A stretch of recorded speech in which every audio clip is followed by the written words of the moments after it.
Vlog. आज मैं 29, 30 और 31 की वीडियोस को मर्ज कर रही हूँ। मैं दीदी के घर पे थी, बाबू के साथ खेल रही थी और तीज था, सो हम मेहंदी लगा रहे थे। रैंडम इंसान को मेहंदी लगा रहे हैं। वीडियो का मतलब होता है कि मेहंदी है रचने वाली, ऐसा गाना भी गा दो। पहली बारी ना बाबा, वेट तुम्हारा बात से बड़ा मेहनत।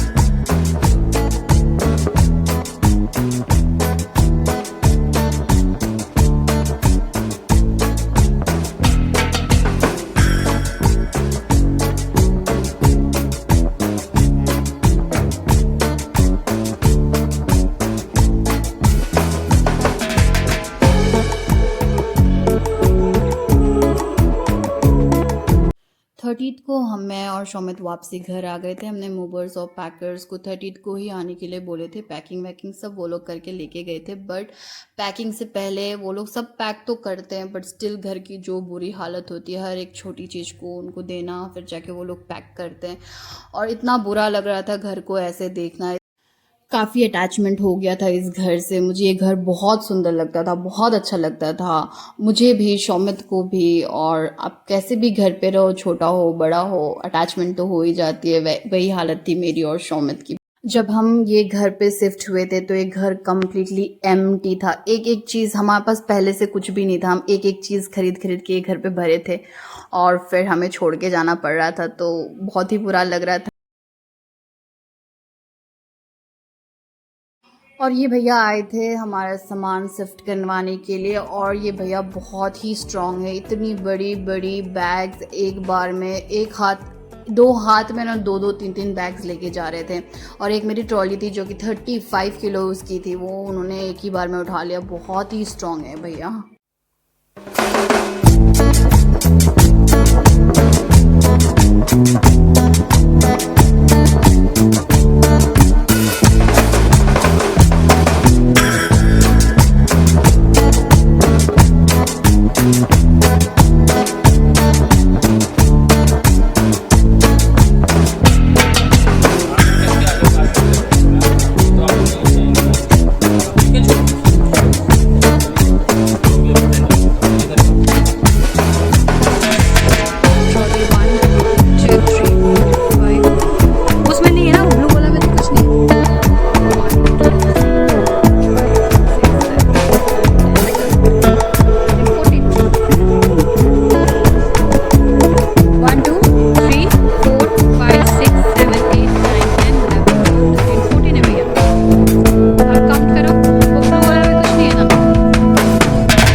सामान जा चुकी थी और फिर हम वापसी घर आए। लेट इवनिंग हो चुका था। फिर हमने सामान वामान पैक किया कि हम वापसी अब दीदी के घर जाएंगे। बट जब जा रहे थे तब हमने देखा सामान फिर भी बहुत ज़्यादा था, जो कि फ़्लाइट में कैरी करने का कोई सेंस नहीं बनता था, क्योंकि वो कपड़े हमारे इतने यूज़ में भी नहीं आ रहे थे। तो एक फैशन फैक्ट्री करके एक मॉल है जहाँ पे एक ऑफर चल रहा था, जहाँ आप कपड़े, आप अपने यूज्ड कपड़े या फिर अनब्रांड कपड़े दे सकते हो। वहाँ पे आप ब्रांडेड कपड़े खरीद सकते हो। कुछ कूपन मिलते हैं, हर एक कूपन 250 का था। हमें मोर देन 4000 कूपन मिले थे, क्योंकि हमने कपड़े इतने सारे दे दिए थे। हमें 4000 के अराउंड कूपन मिला, और जिसका हमें यूज़ ही नहीं था, क्योंकि हम बहुत क्लियर थे कि हमें और नए कपड़े खरीदने ही नहीं है।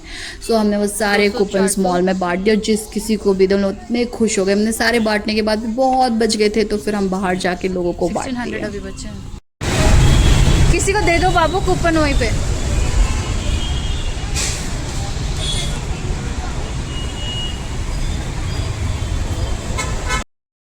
ऐसे देख रहे थे शौमित को कि हम सब यहाँ कूपन के लिए खड़े, और ये लड़का उल्टा बांट रहा है कि हम सब यहाँ कूपन के लिए खड़े और ये लड़का उल्टा बांट रहा है। लेट इवनिंग हो ही चुका था, डिनर का टाइम हो गया था, तो शौमित ने चाट ऑर्डर किया और पनीर टिक्का राइस ऑर्डर किए थे। सो हमने दबा के डिनर किया और फिर हम निकल के दीदी के घर के लिए।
And the next day, this was our last day in Bangalore. बाबू के साथ, दीदी के साथ हमने अच्छा टाइम स्पेंड किया। इवनिंग को वॉक करने निकल गए थे और फिर हम बर्गर वर्गर खाए और फिर वापसी घर आए, अपनी नींद पूरी किए। एंड देन हमारी फ़्लाइट थी, सो हम अर्ली मॉर्निंग की फ़्लाइट थी 4 बजे की। सो हम 12 बजे ही घर से निकल गए थे।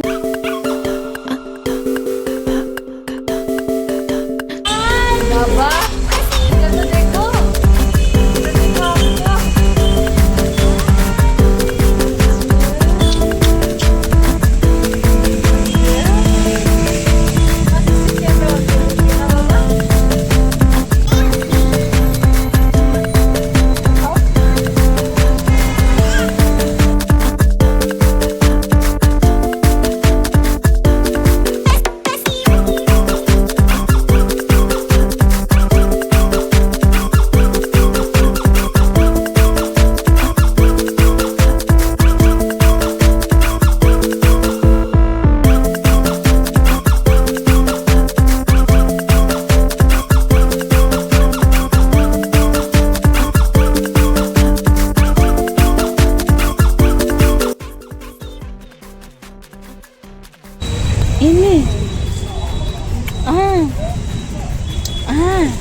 तो देखो, कोण आहे बाबा?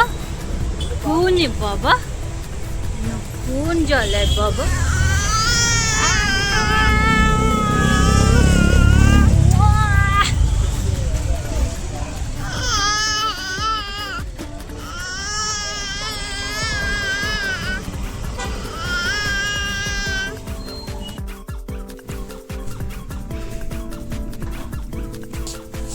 एग्जैक्ट 12 बज रहे हैं।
Finally we reached Ghaziabad airport. ये एयरपोर्ट नई है, यहाँ पे ज़्यादा फ़्लाइट्स रन नहीं होती है और यहाँ पे फ़ोटोज़ और वीडियोज़ लेना भी अलाउड नहीं था। कुछ तो मिलिट्री का एयरपोर्ट है, तो उसके वजह से स्ट्रिक्टली बोला गया था। तो मैं रिकॉर्डिंग भी करी थी, 2-3 बार मुझे लोग आके कहे कि आप रिकॉर्डिंग नहीं कर सकते। And there is a huge difference. जैसे ही मैं एयरपोर्ट के बाहर निकली, मैंने अपनी जैकेट निकाल के फेंकी क्योंकि बैंगलोर में इतनी ठंड थी और जैसे एंड एयरपोर्ट के बाहर बहुत ही ज़्यादा गर्मी थी।